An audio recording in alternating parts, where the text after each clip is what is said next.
सुंदरवन गांव के जंगल में रानू चिड़िया अपने दो बच्चों के साथ एक छोटे से घर में रहती। रानू चिड़िया के घर एक पुराना टीवी होता तो उनकी पड़ोसी कालू कौवे और गोरी कवि का बेटा जग्गू हर वक्त उनके घर टीवी देखने आता। शाम होने वाली होती और रानू चिड़िया अपने घर आ जाती। अरे जग्गू बेटा, अभी शाम होने वाली है, वो अब अपने घर जाए, टीवी देखने कल सुबह आना। जग्गू को तो रानू चिड़िया की बात का बहुत बुरा लगता और चुपचाप वहाँ से चला जाता। वो घर आकर अपनी मम्मा के सामने जोर जोर से रोने लगता और बोलता, अरे मम्मा, मुझे भी टीवी ला कर दो, मुझे अपने घर में टीवी चाहिए। अरे जग्गू बेटा, क्या हो गया, बताओ तो सही, क्या तुम्हें किसी ने मारा है? मुझे सिर्फ उसका नाम बताओ, मैं उसकी टांगे तोड़ दूंगी। अरे नहीं मम्मा, मुझे किसी ने नहीं मारा, लेकिन कुकू की मम्मा ने घर से भगा दिया और मुझे टीवी नहीं देखने दिया। अरे उस छोटी चिड़िया की इतनी हिम्मत कि उसने मेरे बेटे को रुलाया। तुम अभी मेरे साथ चलो, मैं जाकर उस छोटी चिड़िया की खबर लेती हूँ। अरे गोरी, वक्त तो देखो, रात होने वाली है, तुम्हें उससे जो भी कहना है कल सुबह कहना, अभी कहीं भी जाने की कोई जरूरत नहीं है। अरे कालू जी, आप तो चुप ही कर जा। अगर छोटी चिड़िया के घर में टीवी है तो इसका मतलब ये तो नहीं कि वो मेरे बेटे को ऐसे रुलाएगी। मैं कल सुबह होने तक इंतजार नहीं कर सकती, मैं भी जाकर उसकी खबर लेती हूँ। जग्गू बेटा, तुम मेरे साथ चलो। तो ऐसे बोलकर गोरी कभी जग्गू को लेकर रानू चिड़िया के घर आ जाती है। वहाँ उसके घोंसले में टीवी का रिमोट पड़ा होता है। गोरी कभी गुस्से में वो रिमोट उठाकर जमीन पर पटक देती है और रिमोट के दो टुकड़े हो जाते हैं। अरे गोरी भाई, ये क्या बदतमीजी है, आपने मेरी टीवी का रिमोट कैसे तोड़ दिया? अरे छोटी चिड़िया, तुम मेरी बेटी को रुलाओ और मैं कुछ भी ना करूं। ध्यान रहे, अगर अगली बार मेरी बेटी को रुलाया तो इस बार तो सिर्फ रिमोट तोड़ा है, फिर मैं तुम्हारा मुंह तोड़ूंगी। तो ऐसे बोलकर गोरी कभी जग्गू को लेकर वापस अपने घर लौट जाती है। जग्गू कौवा तो बहुत खुश होता है और अपने पापा से बोलता है, अरे पापा, आपको पता भी है मम्मा बहुत बड़ी फाइटर है। वो चिड़िया आंटी के घर गई और वहाँ एकदम उनका रिमोट तोड़ दिया। अब तो बहुत ज्यादा डरपोक हो और हर किसी से डरते हैं। अरे गोरी, जग्गू को ये समझ सिखा। देखो ये मेरे साथ कैसे बातें कर रहा है, आज मुझसे बदतमीजी कर रहा है, कल फिर किसी और के साथ करेगा। अरे कालू जी, जो जैसा होगा उसके बारे में वैसे ही बोलेंगे, भले जग्गू ने इसमें बुरा क्या कहा। इधर गोरी कवि कालू कवि को बातें सुना रही होती है और उधर रानू चिड़िया का बेटा बहुत रोता है। अरे कुकू बेटा, अब चुप हो जाओ, तुम परेशान मत हो, मैं कल नया रिमोट ले आऊंगी। हाँ कुकू, अब से हम उस बदतमीज जग्गू को घर के अंदर ही नहीं आने देंगे। हाँ बच्चों, आप उस जग्गू से दूर ही रहना, क्योंकि उस गोरी कवि को बिल्कुल भी अकल नहीं है। उसने अपने बेटे के कहने पर इतना तमाशा किया और हमारा रिमोट भी तोड़ दिया। हाँ मम्मा, अब से मैं उस जग्गू को घर के अंदर ही नहीं आने दूंगा, चाहे वो कुछ भी कह ले। तो ऐसे बोलकर वो सब सो जाते हैं। अगली सुबह हो जाती है और रानू चिड़िया अपने बच्चों के लिए नया रिमोट ले आती है। वो दोनों तो खुशी खुशी से टीवी देख रहे होते हैं, कितने में जग्गू उनके घर आ जाता है। तो गुड़िया जल्दी से टीवी बंद कर लेती है और उससे बोलती है, अरे जग्गू, तुम अभी के अभी हमारे घर से बाहर निकलो, हम तुम्हें अपना टीवी नहीं देखने देंगे। अरे गुड़िया, तुम ऐसे क्यों बोल रही हो? कुकू, मैं तो तुम्हारा दोस्त हूँ ना, तो तुम मुझे टीवी देखने दो, मुझे टीवी देखना बहुत पसंद है। अरे जग्गू, जब कल तुम्हारी मम्मा ने हमारे रिमोट तोड़ दिया तो तब तो तुम हंस रहे थे। अब चलो जल्दी से हमारे घर से बाहर निकलो, वरना मैं मेरी मम्मा को बुलाऊंगी। अरे मैं तुम दोनों को छोड़ूंगा नहीं, तुम मुझे टीवी नहीं देखने दे रहे, मैं तुम्हें सबक जरूर सिखाऊंगा। हाँ तुम जाओ और पहले अपने लिए नया टीवी खरीदो, तब आकर हमसे बात करना। गरीब कहीं के। उनकी बातें सुनकर जग्गू फिर से रोता हुआ अपने घर जाता है। अरे जग्गू बेटा, क्या हो गया, तुम फिर क्यों रो रहे हो? क्या उस छोटी चिड़िया ने फिर से तुम्हें घर से निकाल दिया? अरे मम्मा, उस कुकू गुड़िया ने मुझे टीवी नहीं देखने दिया, वो कह रहे थे कि जाकर अपनी मम्मा से अपने लिए नया टीवी मंगाओ। गरीब कहीं के। अरे वो छोटी चिड़िया के बच्चों की इतनी हिम्मत, सिद्धि सी है और इतनी बातें करते हैं, लगता है आज उनकी बोलती बंद करनी पड़ेगी। तो ऐसे बोलकर गोरी कवि जग्गू को लेकर रानू चिड़िया के घर आ जाती है, पर वहाँ पर कुक्कू और गुड़िया उनके लिए दरवाजा नहीं खोलते, उन्होंने अंदर से दरवाजा बंद कर लिया होता है। अरे चिड़िया के बच्चों, जल्दी से दरवाजा खोलो, आज तुम्हारी खैर नहीं। अरे नहीं गोरिया जी, हम आपके लिए दरवाजा नहीं खोलेंगे, आप बहुत बुरी हैं, आपने कल हमारा रिमोट तोड़ दिया था। अरे अगर तुमने जल्दी से दरवाजा नहीं खोला तो आज मैं तुम दोनों का मुंह तोड़ दूंगी। नहीं नहीं गोरिया जी, हम दरवाजा नहीं खोलेंगे और जग्गू को टीवी भी नहीं देखने देंगे, आप यहाँ से चली जाए। तो ऐसे बोलकर वो दोनों बच्चे हंसने लगते हैं। गोरी कवि को तो इन पर बहुत गुस्सा आता है, लगता है ये दोनों ऐसे नहीं मानेंगे, मुझे ही कुछ करना पड़ेगा। अरे गुड़िया बेटा, जल्दी से दरवाजा खोलो, मैं तुम्हारे लिए चॉकलेट लाई हूँ और नया रिमोट भी। अरे गुड़िया दीदी, ये गोरी आंटी झूठ बोल रही है, आप इनके लिए दरवाजा मत खोलना।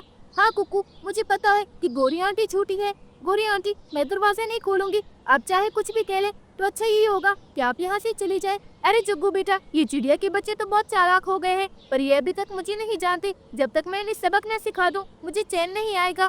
तो ऐसे बोलकर वो दोनों माँ बेटे दरवाजे के पीछे छुप जाते हैं। अरे गुड़िया दीदी, आवाजें आनी बंद हो गई है, लगता है गोरी आंटी चली गई, मैं बाहर जाकर देखता हूँ। तो ऐसे बोलकर जैसे ही कुकू घर से बाहर आता है तो गोरी कवि जल्दी से घर के अंदर घुस जाती है और उन दोनों की खूब पिटाई करती है। अरे तुम दोनों पिक्की सी हो और मुझसे होशियारी दिखा रहे हो, तुम्हें इस टीवी पर बड़ा घमंड है, आज मैं इस टीवी का किस्सा ही खत्म कर देती हूँ। तो ऐसे बोलकर गोरी कवि गुस्से में उस टीवी को तोड़ देती है और वहाँ से चली जाती है। थोड़ी देर बाद रानू चिड़िया अपने घर आती है तो दोनों बच्चे उसे सारी बात बताते हैं। रानू चिड़िया तो भागी भागी गोरी के घर आ जाती है। अरे गोरी, आपने मेरे घर आकर मेरा टीवी क्यों तोड़ा और ऊपर से मेरे बच्चों को भी मारा, आपकी हिम्मत भी कैसी मेरे बच्चों को मारने की। अरे छोटी चिड़िया, तुझसे किसने कहा कि मैंने तुम्हारा टीवी तोड़ दिया, लगता है तू पागल हो गई है। अरे गोरी, मेरे बच्चे झूठ नहीं बोलते, टीवी आपने ही तोड़ा है। अच्छा, अगर तेरे बच्चे झूठ नहीं बोलते तो क्या मेरे बेटा जग्गू झूठ बोला है? तेरे दोनों बच्चों ने आपस में लड़ाई की और इसी दौरान से टीवी टूट गया। ये तो अच्छा हुआ कि उस वक्त वहाँ पर जग्गू था तो उसने मुझे सब बताया।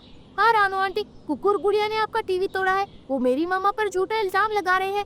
सुन लिया छोटी चिड़िया, अब जा हमारे घर से, खामखा झूठा इल्जाम लेकर आ गई।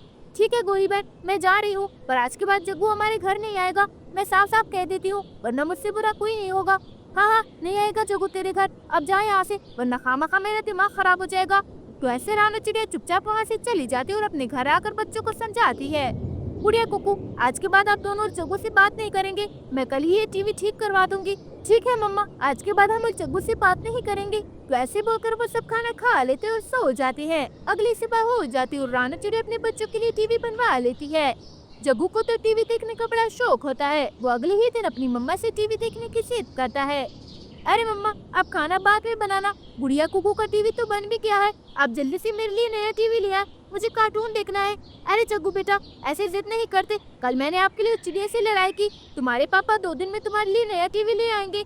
अरे नहीं मम्मा, मुझे चिड़िया वाली कहानी देखनी है, आप जल्दी से मुझे रानू आंटी के घर छोड़ा, कहानी का वक्त 7 बजे का है। अरे जग्गू बेटा, क्या आप भूल गए हैं, उस चिड़िया ने कल साफ साफ कहा था कि आज के बाद तुम उनके घर नहीं जा सकती, तो चुपचाप जाकर अपने घोंसले में बैठ जाओ। अरे मम्मा, मुझे कुछ नहीं पता, मुझे तो टीवी देखना है, जल्दी करें, मुझे जल्दी से रानू आंटी के घर छोड़ा या फिर मेरे लिए नया टीवी लेकर आए। अरे जग्गू, तुम्हें एक बात समझ नहीं आती क्या? अब चुपचाप जाकर बैठ जाओ और मुझे गुस्सा मत दिला, वरना लगाऊंगी तो थप्पड़ और फिर तुम्हारी सारी अकड़ ठिकाने पर आ जाएगी। अपनी मम्मा की बात सुनकर तो जग्गू बहुत गुस्सा हो जाता है और सारा सामान इधर उधर फेंक देता है, जिसमें गोरी कवि को आग लग जाती है। जग्गू तो वहाँ से चला जाता है, वो आग सारी जगह फैल जाती है। गोरी कवि तो पूरी तरह जख्मी होती है और मदद के लिए कालू कवि को बुलाती है। अरे कालू जी, कहाँ है? जल्दी से घर के अंदर आए, जग्गू ने सारे घर को आग लगा दी है। बाहर खड़ा कालू कौवा जल्दी से घर के अंदर आता है। वो तो गोरी कवि की हालत देखकर बहुत हैरान हो जाता है और जल्दी से उसे बाहर ले जाता है। अरे गोरी, और करो उसकी सीधी पूरी, देखो उसने तुम्हारी क्या हालत कर दी है, यह सब तुम्हारे की अधर है, तुमने ही उसे अपने सर पर चढ़ाया है, अब उसका अंजाम भी भुगतो। अरे कालू जी, मुझे माफ कर दे, अब मैं कभी भी उसकी कोई भी जिद पूरी नहीं करूंगी। आप बिल्कुल ठीक कह रहे हैं, ये सब मेरा किया धरा है। अरे गोरी, मैंने तुम्हें कितना समझाया, पर तुमने मेरी एक नहीं सुनी और हमेशा उसकी गलत हरकतों में उसका साथ दिया। बुरे कामों का तो बुरा अंजाम होता है। अरे कालू जी, मैं कह तो रही हूँ ना कि आगे से मैं कभी भी उसकी कोई भी बात नहीं मानूंगी। निकम्मे ने मुझे जला दिया और वहाँ से भाग गया। एक बार वो घर आए, फिर मैं उसे अच्छा सबक सिखाऊंगी, ताकि वो दोबारा कभी भी ऐसा कुछ करने से पहले 100 बार सोचे। अब आप मुझे डॉक्टर के पास ले जाए, मुझे बहुत ज्यादा दर्द हो रहा है। वो दोनों ऐसे बातें कर रहे होते हैं, कितने में रानू चिड़िया वहाँ पर आ जाती है। अरे गोरी, ये क्या हुआ, आप इतनी चली कैसे? तो कालू कौवा रानू चिड़िया को सारी बात बता देता है। अरे गोरी बहन, आपने हमेशा जग्गू के बुरे कामों में बढ़ावा दिया है, ये सब उसी का नतीजा है। हाँ चिड़िया बहन, मुझे मेरे कामों पर बड़ा पछतावा है। अरे कालू भैया, अब आप जल्दी से इन्हें डॉक्टर के पास ले जाए, वरना इनके जख्म ठीक नहीं होंगे। तो ऐसे बोलकर कालू कौवा जल्दी से गोरी कवि को डॉक्टर के पास ले जाता है और गोरी कवि को उसकी किए का सबक मिल जाता है। तो प्यारे दोस्तों, इससे हमें ये सीख मिलती है कि बुरे काम का बुरा नतीजा। तो हमें कभी भी अपने बच्चों को ऐसी सीख नहीं सिखानी चाहिए जो आगे जाकर हम पर भारी पड़ जाए। अगर आपको मेरी ये वीडियो पसंद आई हो तो प्लीज़ लाइक, शेयर और सब्सक्राइब करके बेल आइकन के बटन को दबाना मत भूलिएगा।